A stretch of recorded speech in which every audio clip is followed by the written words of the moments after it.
ఓం సాయిరామ్. సమర్థ సద్గురు శ్రీ సాయినాథ్ మహారాజ్కి జై. సాయి భక్తులందరికీ కూడా నా నమస్కారం అండి. అందరూ ఎలా ఉన్నారు? ఆ సాయినాథుని కృపా కటాక్షాలు మనందరిపై ఉండాలని మనస్ఫూర్తిగా కోరుకుంటున్నాను. ఓం సాయిరామ్. సాయి భక్తులందరూ కూడాను ఈరోజు చెప్పే ఈ వాగ్దానాన్ని విని ప్రతి ఒక్కరూ కూడాను ఎలాంటి అభిప్రాయం తీసుకోవాలి, ఎలా చేయాలి అన్నది ఈ వీడియోలో అయితే ఉంటుంది. శ్రద్ధగా వినండి, ఎక్కడ ఎవ్వరూ కూడాను స్కిప్ చేయకుండా చూడండి. ఓం సాయిరామ్ అని ప్రతి ఒక్కరూ కూడా కామెంట్ చేయండి. తల్లి, నువ్వు చీమను చూసి క్షమాపణ నేర్చుకోవాలి, భూమిని చూసి ఓర్పును నేర్చుకోవాలి, చెట్టును చూసి ఎదుగుదల నేర్చుకోవాలి, అలాగే ఉపాధ్యాయుని చూసి సద్గుణాలను నేర్చుకుంటూ ఉండాలి. నువ్వు ఎప్పుడూ కూడాను నిన్ను నువ్వు ఎవ్వరితోనూ పోల్చుకోవద్దు. ఎందుకంటే ఈ ప్రపంచంలో నీలా ఉన్నది నువ్వు మాత్రమే, నీవు మాత్రమే ఉంటావు, ఎవ్వరూ ఉండరు. లోకంలో మంచివారిని చెడ్డవాళ్ళని కనిపెట్టడం సులభమే, కానీ మంచివాళ్ళుగా ముసుగు వేసుకున్న వారిని కనిపెట్టడం చాలా కష్టం. గాయాన్ని జ్ఞాపకంగా గుర్తుపెట్టుకుంటే అది బాధిస్తూనే ఉంటుంది. ఆ గాయాన్ని పాఠంగా మార్చుకుంటే అది మార్పునకు దారి తీస్తుంది. ముళ్ళు తొక్కిన తర్వాత అక్కడే ఉండిపోకూడదు. ఎప్పుడూ కూడాను ఈసారి మరింత జాగ్రత్తగా నడవటం మొదలు పెట్టాలి. ఎలా అయితే నడిస్తే మన నడవడికను ఎలా మార్చుకుంటామో అలాగే మన జ్ఞాపకాలను, మన గాయాలను అన్నిటినీ మార్చుకుంటూ ముందుకి వెళుతూ ఉండాలి. అన్నీ తెలిసినా కూడా అజ్ఞానిలా ఉండు, ఏమీ తెలియకపోయినా కూడాను జ్ఞానిలాగే ప్రవర్తిస్తూ ఉండాలి. ఈ సమాజం ఎలా ఉన్నా కూడాను హరించలేదు, నువ్వులాగే ఉండు. ఈ సమాజం కోసం ఎప్పుడు ఏం మార్పులు చేయొద్దు, ఏ మార్పు తీసుకురావద్దు కూడాను. లాభం లేకుండా మంచివాడితో స్నేహం ఉత్తమం, లాభం ఉన్నా కూడాను చెడ్డవాడితో అసలు సావాసం ఎప్పుడు కూడా ప్రమాదకరమైనది, చాలా కష్టం కూడాను. అలాంటి స్నేహాలు ఎప్పటికీ చెయ్యొద్దు కూడాను. మీతోనే మీ చుట్టూ తిరుగుతున్న ప్రతి ఒక్కరిని కూడా వాళ్ళ పని వాళ్ళు చేసుకునేలాగా, మీ పని మీరు చేసుకునేలాగా చూసుకోండి. చెడ్డ స్నేహాలకి ఎప్పుడూ కూడా దూరంగా ఉండండి. ఈరోజు కాకపోతే రేపైనా కూడా మనల్ని కర్మ అనేది విడిచిపెట్టదు. ఇది మాత్రం గుర్తుపెట్టుకోండి. ఇద్దరి మధ్య సమస్య ఉంటే మూడో వ్యక్తికి చెప్పకూడదు. అదే మీ జీవితాలని తారుమారు చేస్తుంది. సాధ్యం అయినంత వరకు కూడాను మీరే పరిష్కరించుకోవాలి. మీ సమస్యల్ని మీరే అధిగమించుకుంటూ ఉండాలి. మీ సమస్యలు మీరు ఎలా ముందుకు వెళ్ళాలి అనుకుంటున్నారు, మీ సమస్య నుంచి మీరు ఎలా అసలు ఏంటి సమస్య అని మిమ్మల్ని మీరు ప్రశ్నించుకోవాలే కానీ మూడో వ్యక్తికి దారి ఇవ్వకూడదు. మీరు నిజం చెప్పే ముందు ఎదుటివారి సూటిపోటి మాటలకు సిద్ధంగా ఉండాలి.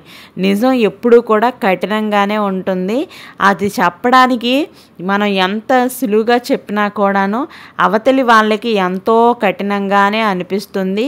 అవన్నీ భరించడానికి వాళ్ళ అన్న మాటలన్నీ మనం భరించగలం అనుకుంటేనే నిజాలను చెప్పాలి. నమ్మింది నిజం అయితే చెప్పేది సత్యం అయితే అపజయాన్ని కూడా సంతోషంగా స్వీకరించు. నిజం ఎప్పటికైనా గెలిచే తీరుతుంది, కొంత విరామం అంతే. ఎప్పటికైనా సరే నిజమే గెలుస్తుంది. ఇది మాత్రం నువ్వు ఎప్పటికీ మర్చిపోవద్దు. నువ్వు చేసే ప్రతి పనిలోనూ ఎప్పుడు కూడా బాబా మీకు తోడుగా, నీకు నీడగా, నీ వెంటే ఉంటూ నీతోనే వస్తారు. అసలు కష్టంలో తల వంచకు, సంతోషంలో ఎప్పుడూ కూడాను నీ తలని ఎగరేయద్దు. సమదృష్టితోనే ఉంచాలి. నువ్వు సమదృష్టిలోనే ఉండటం, దేన్నైనా స్వీకరించటం, ఇవన్నీ కూడా ఉత్తమ లక్షణం కూడాను. నువ్వు అసలు కోరుకోకుండా, కష్టపడకుండా అన్నీ దొరికితే వాటి విలువ గుర్తించలేవేమో. అందుకేనేమో కష్టం తర్వాత వచ్చే ఫలితాన్ని ఎప్పుడు ఆస్వాదించడంలో ఉన్న ఆనందం మరెందులోనూ దొరకదేమో కూడాను. నువ్వు ఒకటి గుర్తుపెట్టుకో బిడ్డ, పాపపుణ్యాల కన్నా మనుషులకు అవసరాలే మిన్న అయిపోయింది ఈ లోకంలో. అలాగే ఉంటున్నారు అందరూ కూడాను. అవసరాల కోసం మాత్రమే మనతోని ఉంటారు, అవసరాల కోసమే చాలామంది మీతో స్నేహం చేస్తున్నారు, ఎంతోమంది అవసరం కోసమే మీతోని ఉంటున్నారు. ఇవన్నీ కూడాను మీరు గమనిస్తూ ఉండండి. మీ చుట్టూనే మీరు ఎంతో నెగిటివిటీని కూడా తీసుకుంటూ ఉంటున్నారు. వెలుతురులో ఉంటూ చీకటికి భయపడకు, చీకట్లో ఉండి వెలుతురు లేదని బాధపడకు. రెండు జీవితంలో భాగమే. కష్ట సుఖాలు ఎలాగో అవి అంతే, ప్రయాణం సాగించాల్సిందే. నీ జీవితంలో ఈ రెండు భాగాలు కూడా ఖచ్చితంగా ఉండాలి. సమస్యను అర్థం చేసుకోకుండా, మంచి చెడులను గుర్తించకుండా తోచింది చెప్పడం, నిందించడం, వృధా చేయడం, అలా ప్రయాస సరైన పరిష్కారం లేనప్పుడు, మీరు ఇవ్వలేనప్పుడు మౌనంగా ఉండాలి. మనం ఏమి మాట్లాడకుండా మౌనమే వాళ్ళకి మేలు చేస్తుంది. ఎప్పుడైతే మనం ఏదైనా చేయగలం, ఏది సమయాన్నైనా మనం వినియోగించుకోగలం అనుకున్నప్పుడు మాత్రమే మనం అసలు ఈ లోకంలో నీకు నచ్చినట్టు ఉండదు, నీవు చెప్పినట్టు వినరు. నీ అవసరం నీది, వాళ్ళ అవసరాలు వాళ్ళవి. మారడం తప్పు కాదు, మార్పు మానవ జీవితంలో సహజమే. అది ఏ స్థాయిలో ఉండాలో నిర్ణయించుకోవటం మీలోనే అసలు సౌఖ్యం. ఎలా ఉండాలి, నువ్వు ఎలా ఉండాలనుకుంటున్నావు అలాగే ఉండాలి. నువ్వు చేసే ప్రతి పనిలోనూ కూడాను విశ్వంలో శాశ్వతంగా నీ దేహం ప్రాణం కాదు, నీ జీవనమే ధర్మబద్ధంగా ఉండేలా చూసుకోవాలి. నువ్వు ఎలా అయితే బతుకుతున్నావో అదంతా కూడా ధర్మబద్ధంగా ఉందా లేదా అని నువ్వు చూసుకుంటూ ఉండాలి. మీరు సమస్యను ఎలా స్వీకరించాలో అలాంటి పరిష్కారమే వస్తూ ఉంటుంది. అది ఎలా మర్చిపోతున్నావు నువ్వు? చెప్పుడు మాటలు విని ఎవరిపైన ఒక అభిప్రాయానికి రాకూడదు. ఎందుకు అని అంటే, మీరు కంటితో చూడనిది, చెవితో విననిది ఏదైనా సరే అలాంటివి చాలా ఉంటాయి కూడాను. అవన్నీ చెప్పులేసుకొని గుడికి వెళ్ళటం, చెప్పుడు మాటలు విని గొడవలకు వెళ్ళటం రెండూ ఒకటే. ఎన్ని కోట్లు పెట్టి కొన్నా భూమి అయినా సరే మీ కాలి కిందే ఉంటుంది, తొక్కుతూ ఉంటారు. ఆకాశాన్ని ₹1 పెట్టి కొనలేరైనా అది పైనే, మీ అందరి నెత్తిపైనే ఉంటుంది. అలాగే విలువైన మాటలు ఎప్పుడూ కూడా చెప్పేవారిని మీరు చులకనగానే చూస్తూ ఉంటారు, పట్టించుకోరు కూడాను. చెప్పుడు మాటలు చెప్పేవారికి మాత్రం గౌరవంగా మీ నెత్తి మీద పెట్టుకొని చూసుకుంటూ ఉంటారు. ఇది మాత్రం ప్రతి ఒక్కరూ మార్చుకోండి. అప్పుడు మీ జీవితాల్లో మార్పులు వాటంతట అవే వస్తాయి. జీవితం జ్ఞాపకంలా ఉండాలే కానీ చరిత్రలో ఒక పేజీలా మారాలా? లేదంటే మీరు ఖచ్చితంగా మీరు జీవించే విధానంలోనైనా అర్థం అవుతుంది. జ్ఞానాన్ని పంచితే పెరుగుతుంది, ధనాన్ని పంచితే తరుగుతుంది. జ్ఞానాన్ని పంచడం మర్చిపోయి ధనాన్ని పరిమితం లేకుండా ఖర్చు పెట్టకుండా, ఏది అవసరమో ఏది అనవసరమో గుర్తెరిగి అలా మసులుకుంటేనే చాలా మంచిది. చెడు కొంతే ఏంతో తెలియదు కానీ నలుగురికి చెప్తారు, మంచి అంతో ఉంటుంది. కొద్దిసేపైనా దాని గురించి మనసులో తలుచుకోరు. చెడు ఆకర్షణకు తలంచి మంచిని ముసుగులో దాచిపెట్టుకుంటూ ఉంటారు. అదే ఒక దౌర్భాగ్యం లాంటిది. అందుకే ప్రతి ఒక్కరూ కూడాను నేను ఎవ్వరికీ తక్కువ కాదు అనుకోవటం అసలు విశ్వాసం. నాకంటే ఎవరు ఎక్కువ కాదు అనుకోవడమే అహంకారం అవుతూ ఉంటుంది. ఎప్పుడూ అలాగా అనుకోవద్దు. మనకు నచ్చినట్టు మనం బతకాలి, అంతేగాని అవతల వాళ్ళకి నచ్చేటట్టు మనం బతకూడదు. కోపం, స్పీడు ఇవన్నీ కూడాను ఇలాంటిది దాన్ని ఓర్పుతో అధిగమించి ఉండాలి. ఎప్పుడు బాబాగారు సహనం, ఓర్పు అనేది ఉండాలి, ఇవన్నీ ఓర్పుతోనే అధిగమించాలి అని ప్రతి మాటలోనే అంటూనే ఉంటారు. నిర్లక్ష్యం చేస్తే కష్టాలు కొని తెచ్చుకున్నట్లే అవుతుంది. ఎల్లవేళలా కోల్పోకూడనిది ఆత్మవిశ్వాసం, రాకూడనిది అహం, అన్ని వేళలా కూడా కాపాడేది సహనం. గతం జ్ఞాపకం, భవిష్యత్తు ఊహ గడుస్తున్న కాలమే నిజం. మంచో చెడో ఈరోజు నీది. గతాన్ని మర్చిపోయేలా, భవిష్యత్తు తీర్చిదిద్దుకునేలా చేయగల విలువైన సమయం వృధా చేసుకోకూడదు. ఎప్పుడూ కూడాను నువ్వు మంచోడిని గౌరవించడానికి ఆలోచించే మీరు చెడ్డవాడికి భయపడటానికి క్షణం ఆలోచించరు. చెడుని ప్రశ్నించుకుంటే మంచిని గౌరవించినట్లే అవుతుంది. ఎప్పుడూ కూడా నమ్మడం మీ మంచితనం, మోసం కొంతమంది నైజం. ఎక్కువ ఆలోచించడం వృధా. మనుషుల గుణగుణాలను గుర్తెరిగి మసులుకోవడం అనేది ఎంతో మంచిది. మీకు గౌరవం ఇవ్వటం లేదు అంటే ప్రవర్తనలో లోపం ఉన్నట్లు, గౌరవించడం లేదు అంటే ఆ గుర్తింపే లేకుండా జీవించడం అంటే అన్నీ ఉన్నా ఏమీ లేని వాళ్ళుగా బతకడమే. అందుకే మీకు గౌరవం ఇవ్వని చోటకు మీరు ఎప్పుడు వెళ్ళకండి, మీ గౌరవాన్ని అగౌరవపరచకండి. అలాగే మీతో పాటు మీ పిల్లల్ని వాళ్ళందరి గౌరవాన్ని మీరే తుంచిన వాళ్ళు అవుతారు. అలాంటి వాళ్ళకి ఎంత దూరంగా ఉంటే అంత మంచిది. తల్లి ఎప్పుడూ కూడా తలవంచకుండా జీవించడం అంటే తప్పు చేసే అవకాశం ఉన్నా చేయకుండా ఉండటం, తప్పు చేసిన వాళ్ళను దండించకుండా క్షమించడం, ఇవన్నీ కూడాను నిన్ను నువ్వు తక్కువ చేసుకున్నట్లే అవుతుంది. ఎప్పుడూ కూడాను నువ్వు నీలాగే ఉండాలి అని ఎన్నిసార్లు చెప్పినా నువ్వు వినడం లేదు. వినాలి. ఎప్పుడూ విజయం సాధించేవారు కొత్తగా ఏమీ చేయకున్నా కూడా అందరూ చేసే పనినే భిన్నంగా చేస్తారు. అందుకే వాళ్ళు విజయం సాధిస్తూ ఉంటారు. జాతకాలతో జీవితాలు మారవు, అదృష్టం అన్ని వేళలా వరించదు. కొన్ని నీవు సాధించుకోవాలి, ఇంకొన్ని అవే సమకూరుతాయి. మనసులో ఏ చింత లేకుండా ప్రశాంత జీవనం నీ చెంతే ఉంటుంది. మనస్సు చాలా చంచలమైనది, అదుపులో ఉంచుకో. ఆశ అంతులేనిది, గమనించుకో. ఇష్టం సంస్కారానికి పరీక్ష, తెలుసుకో. ఎంత కూడబెట్టామన్నది కాదు, ఎలా బ్రతికామన్నది చాలా ముఖ్యం. ధనం బలం మనుషులకు ధైర్యాన్నిస్తుంది, అన్ని వేళలా కాదు, ఓర్పుతో కూడిన జ్ఞానం. లౌక్యంతో సమయానుకూలంగా వ్యవహరించే తీరే మంచి మనుషులుగా గుర్తింపును కూడా ఇస్తుంది. చెడ్డవారు తన వద్ద లేని దానికోసం పరుగులు పెడతారు, మంచివారు తన వద్ద ఉన్న దానితో సంతృప్తి పడుతూ ఉంటారు. అసలు ఎవరికి ప్రత్యేకంగా ఏమీ చేయనక్కర్లేదు. మీ జీవనం క్రమపద్ధతిలో గడుపుతూ పక్కవారికి సహకరిస్తే చాలు. వాళ్ళు హాయిగా ఉంటారు, మీరు ప్రశాంతంగా ఉంటారు. జీవితంలో అదృష్టం కలిసొస్తుందని నమ్మటం మంచిదే, కానీ ఎదురు చూడటం సరైనది కాదు. నిన్నటి రోజు ఎలా గడిచినా రేపటి కోసం ఓర్చుకోవాలి, మార్చుకోవాలి. లేదంటే ఈరోజు ప్రశాంతతని కోల్పోతారు. ఎప్పుడూ కూడా జీవితంలో ఎన్నో విజయాలు సాధించవచ్చు. మీకోసం ఓటమిని ఆనందంగా స్వీకరించే వారిని సంపాదించుకోవటం గొప్ప.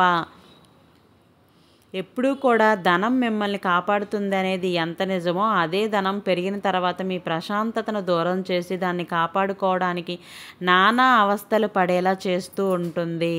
అందుకే ఇది గ్రహించలేని కఠినమైన నిజం కూడాను.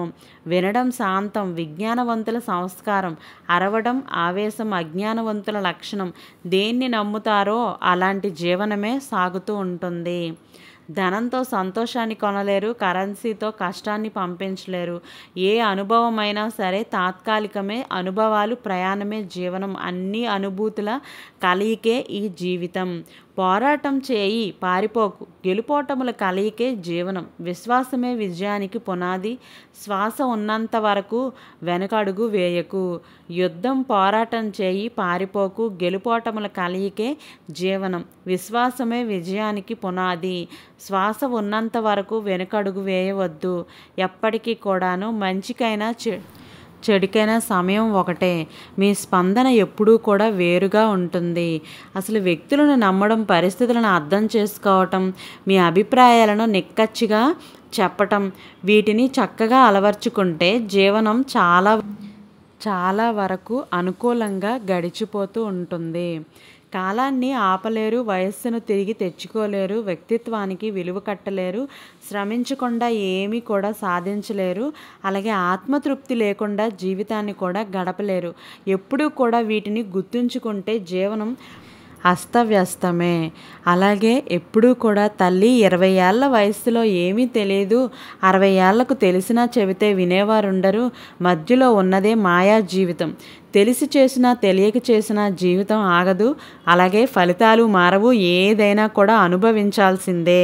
వ్యక్తులను తక్కువ చేసి చూడటం, పరిస్థితులను తప్పుగా అర్థం చేసుకోవటం, అహంతో అందరినీ అవహేళన చేయటం చెడ్డవారి లక్షణాలు. ఇలాంటి వారికి దూరంగా ఉండాలి. ఎప్పుడైతే మీరు దూరంగా ఉంటారో ఆచరణ లేని ఆలోచన, అర్థం లేని మాట, అనవసరమైన కోపం, ఆత్మాభిమానం లేని మనిషి, వీటి వల్లనే వ్యక్తులు గౌరవం, ప్రేమ ఆత్మాభిమానాలు పొందలేరు. సంపాదించిన రూపాయిని తెలివిగా సరైన పద్ధతిలో ఖర్చు పెడితేనే జీవితంలో ఎదుగుదల సాధ్యం అవుతుంది. మీరు గెలుపు కోసం ప్రయత్నిస్తే ఎప్పటికైనా గెలవచ్చేమో కానీ పక్కవారిని పడగొట్టాలని ప్రయత్నిస్తే ఎప్పటికీ గెలవలేరు. గతం ఎలాంటిదైనా జ్ఞాపకమే. నేడు ఎలా గడిచినా రేపటి కోసం ముందుకే రేపటిని ఎదుర్కొనటానికే ఇవాళే సంసిద్ధుడవై ఉండాలి. నువ్వెప్పుడైతే నీ గతంలో జరిగిన సమస్యల్ని అన్నీ మర్చిపోయి రేపు భవిష్యత్తులో ఏం జరగబోతుందో అన్న తెలియకపోయినా నేడు ఏం జరుగుతుందో అని నువ్వు ముందుకు వెళ్ళిపోతూనే ఉండాలి. తల్లి సమాజం రెండు దారుల్ని మంచి చెడుల్ని చూపిస్తుంది. ఏ దారిలో నడవాలో సంస్కారము విచక్షణ నిర్ణయిస్తూ ఉంటుంది. ఇవన్నీ మర్చిపోవద్దు. కష్టాలు అందరికీ వస్తాయి. కొంతమంది వాటిని దాటుకొని ముందుకు వెళ్తారు, పరిష్కారం కోసం పోరాడతారు. మిగతా వారు వాటి నుండి పారిపోతూ ఉంటారు. ఎప్పుడూ కూడా నిన్ను నువ్వు నియంత్రణలో ఉంచుకుంటే ఎదుటివారి అగౌరవపరిచే అవకాశమే ఉండదు. అసలు తల్లి నువ్వు నిన్నటివి నేర్చుకో, ఇవాళ అలవర్చుకో, రేపటికి మార్చుకో. మార్పు సహజం. అసలు మార్పు మంచి వైపే సాగాలి. నువ్వెప్పుడూ కూడాను జీవితం సన్మార్గంలోనే గడుపుతూ ఉండాలి. విమర్శించాల్సిన వాటిని తలెత్తుకోకు, మోయాల్సిన వాటిని వదిలేయకు. అసలు కష్టమైన బాధ్యతలన్నీ మోయాల్సిందే, తప్పదు. ఇది జీవితం. మనం పోరాడుతూనే ఉండాలి. మన కష్టాల్లో మనం పోరాడకపోతే మనం ముందుకు సాగలేము. మనం ఏ పని చేసినా కష్టంగా ఉన్నా కూడా ఇష్టంగా ముందుకు వెళ్ళాల్సిందే. ఇష్టమైన కొన్నింటిని వదిలేయాల్సిందే. ఇదే జీవితం. అసలు ఇష్టమైన వాటిని అన్నింటినీ వదులుకుంటూ కష్టాల్లో కూడా ఎంతో బాధ్యతలుగా ముందుకు వెళ్ళడమే జీవితం. ఎప్పుడూ ఇది మర్చిపోవద్దు. ఓం సాయిరామ్. తల్లి, ధైర్యంగా వేసే ప్రతి అడుగులోనూ భయపెట్టే విమర్శలే వస్తూ ఉంటాయి. అవి వింటూ ఆగిపోవడమా లేక వినకుండా సాగిపోవడమా? నువ్వు అవి వింటే అక్కడే ఆగిపోతావు. అందుకే అవన్నీ వినకుండా నీ పని నువ్వు చేసుకుంటూ ముందడుగు వేసుకుంటూ వెళ్తూ ఉండు. అసలు నీ అడుగుల్లోనే అన్నీ కూడా వస్తాయి, ఉంటాయి కూడాను. భగవంతుడు ఎప్పుడు ప్రత్యేకంగా బలాన్ని ఇవ్వడు. మీ బలాన్ని మీకు గుర్తు చేస్తూ ఉంటాడు. నువ్వు ఖచ్చితంగా నువ్వు ఆ పని చెయ్యగలవు అని అంటే పదే పదే నీకు గుర్తు చేస్తూ నువ్వు ఆ పని చెయ్యగలవు అని నీకు భగవంతుడు ఎంతో కొంత బలాన్ని నీకు ఇస్తూ అసలు ఆ బలాన్ని ఎలా ఉపయోగించుకోవాలి అన్న దారి కూడా ఆ భగవంతుడే నీకు చూపిస్తూ ఉంటాడు. భగవంతుడిని నమ్ముకున్నాడు గెలిచాడు. ఇక మీరు తెలుసుకోవాల్సింది ఒకటే, మనం ఎప్పుడైతే విశ్వాసంతో ఉంటామో అప్పుడు ఖచ్చితంగా మనం గెలుస్తాము. అసలు ఒకటి గుర్తుపెట్టుకోండి, ప్రతి ఒక్కరూ కూడాను మీకున్న ప్రతిదీ మనిషి యొక్క అసలు గొప్పతనం అడుగడుగులోనూ అందంలోనూ కాదు కదండి, ఆలోచించే విధానంలోని, ఆలోచించి మాట్లాడే మంచి మనసులోని అందులోనే ఉంటుంది. విత్తనం మంచిదైతేనే కదా ఎటువంటి నేలలో వేసినా కూడా అది త్వరగా మొలుస్తుంది. అలాగే మనకి మంచి పంటల్ని కూడా ఇస్తూ ఉంటుంది. నీ ఆలోచన మంచిదైతేనే కదా నువ్వు ఎన్ని అడ్డంకులు వచ్చినా సరే తప్పకుండా గెలుస్తావు. నువ్వు తప్పు చేయని మనిషి అంటూ ఈ లోకంలో ఎవ్వరూ లేరు. నువ్వే కాదు, ఎవ్వరూ లేరు. తన తప్పును సమర్థించుకునేవారే మూర్ఖులు. మనం తప్పు చేస్తే తప్పు చేశాము, తెలియకుండా చేశాము అని అనుకున్నది వేరు. తప్పును ఒప్పుకోకుండా ఉన్నట్లయితే అది మూర్ఖత్వమే. ఇతరుల తప్పును వేలెత్తి చూసేవారు అత్యంత మూర్ఖులు. చేసిన తప్పుని దిద్దుకునేవారే ఉత్తములు. ఎదుటి మనిషి సంస్కారాన్ని అలుసుగా తీసుకునేవారు అహంకారులు. అలాంటి వారు ఎప్పటికీ గెలుపుని సాధించలేరు. కానీ ఈ రోజుల్లో ప్రతి మెతకదనం వెనుక కూడాను ఒక గాంభీర్యం దాగే ఉంటుంది. ఎవరైతే అసలు ఎదుటి వారిని ఓడించాలి, వాళ్ళను తొక్కి నేను ముందుకు వెళ్ళాలి, అలాంటి వాళ్ళే ఎక్కువగా ఉంటున్నారు. అలా ఎందుకు ఉండటం? మనం భగవంతుణ్ణి నమ్ముకుంటే, మనం కష్టపడుతూ ఉంటే మనకెందుకు విజయం చేకూరదు? మనం చేసుకుంటున్న పనిని, మనం చేస్తున్న పని మనం ధ్యాసలో ఉంచుకొని మనం ముందడుగు వేస్తూ ఉంటే మనకు దేనికోసం విజయం చేరదు అనే నమ్మకంతోనే మనం ముందడుగు వేయాలి. మనం ఓర్పుగా ఉండి మన నమ్మకం, మన కష్టం, మన శ్రమ మనల్ని ఎప్పటికీ విడిచిపెట్టిపోదు.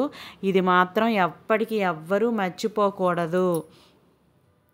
మూర్ఖులతో వాదన అసలు బోర్లించిన కుండపై నీళ్లు పోసినట్లే అవుతుంది. ఎంత పోసినా కూడా చుక్క కూడా కుండలోకి వెళ్ళదు.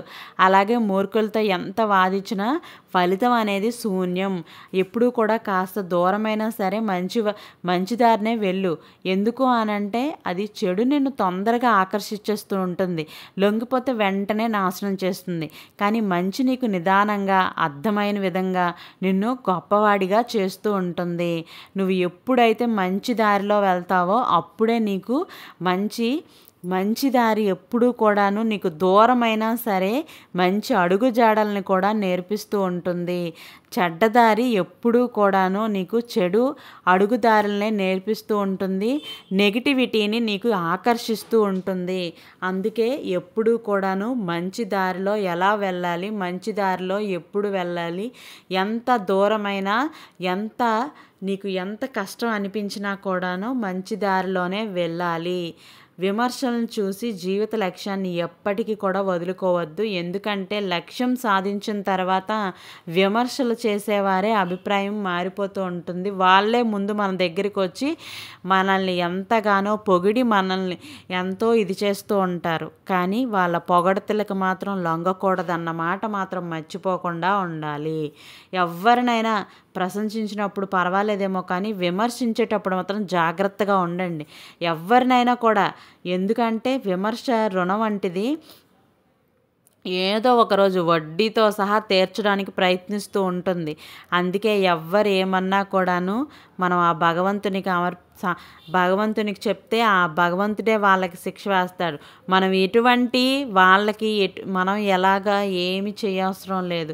వాళ్ళకి కక్ష కట్టేసి మనం ఏమీ చేయవసరం లేదు. మనం న్యాయంగానే వెళ్దాం, ధర్మబద్ధంగానే ఉందాం. ఎప్పటికైనా మనం విజయం సాధిస్తామనే నమ్మకంతోనే ముందడుగు వేస్తూ ఉంటేనే మనం ఎప్పటికీ సంతోషంగా జీవిస్తే 1000 దారులైనా ఉంటాయి. అది మాత్రం ఎప్పటికీ గుర్తుపెట్టుకోవాలి. ప్రశాంతంగా జీవిస్తే మాత్రం అసలు 3 దారులు ఉంటాయి. ఒకటి వచ్చేది వస్తుంది, పోయేది పోతుంది, జరిగేది జరుగుతుంది. ఇలా వేసుకుంటే చాలు మనస్సు తేలిక పడిపోతుంది. నీ జీవితం చాలా సాఫీగా అనిపిస్తూ ఉంటుంది. అందుకే ప్రతి ఒక్కరూ కూడాను అసలు మనం వెళ్ళే దారి ఏంటి, మనం ఎలా వెళ్ళాలి అనేది ముందు మనం తెలుసుకొని ప్రశాంతంగా మనం వెళ్తూ ఉంటే అంతా కూడాను ఆ బాబా గారు మనలో ఉన్న సహనం, ఓర్పు, శ్రద్ధ, సబూరి ఇవన్నీ చూసి ఆయనే ఏదో ఒక రోజు మనకి ఒక మంచి మంచి శుభవార్తని మన ఎదుటికి తీసుకొస్తారు. ప్రతి ఒక్కరూ కూడా ఓం సాయిరామ్ అని కామెంట్ చేయండి. రేపటి సాయి వాక్కుతో మళ్ళీ కలుద్దాం. సర్వే జన సుఖినో భవంతు. Thank you for watching.